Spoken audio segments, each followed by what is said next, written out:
Isa ang Libertad Elementary School sa bayan ng Cananga sa Leyte sa mga paaralang pinabagsak ng Super Typhoon Yolanda noong 2013. Kaya kalbaryo para sa mga estudyante ang pag-aaral doon matapos ang kalamidad. Noon po yun.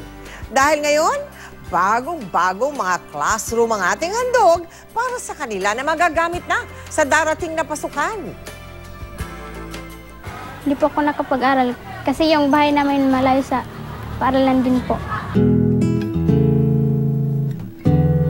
Si Jania, 20 taong gulang na. Ngunit sa pasukan, grade 6 pa lamang siya. Bagamat nahuhuli na sa pag-aaral, pursigido pa rin si Jania na makapagtapos. Sa edad ko ito, gusto ko po college na po ako. Magtitiis po ako na makapagtapos po ako ng pag-aaral para makatulong po ako sa mga magulang kong hindi nakapag-aral. Patunay ng kanyang pagsisikap ang pagiging consistent first honors mula grade 2 hanggang ngayon sa kanyang grade 5. At isama pa ang sangkatutak na special awards na kanyang nakamit. At mukhang mas gaganahan pang mag-aral si Jania ngayon.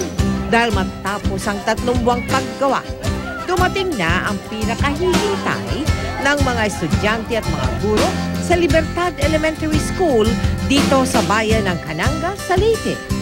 Dahil sa wakas, magagamit na rin ang 5 bagong mga classroom na ating handog sa kanilang paaralan.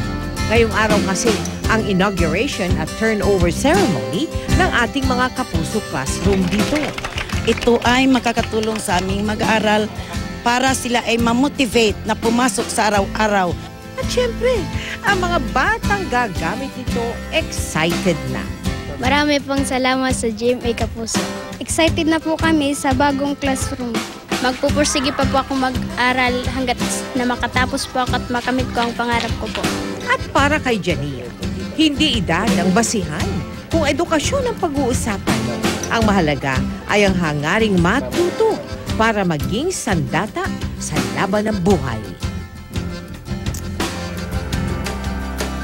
Babala naman po mga kapuso, huwag po kayong maniniwala sa mga kumakalat na text message na kayo ay nanalo sa GMA Kapuso Foundation Electronic Raffle o anumang uri ng pa-contest. Ang GMA Kapuso Foundation po ay wala pong isinasagawang raffle at kailanman ay hindi nagpaparaffle. Huwag po kayong paloloko. Isa po yang text scam.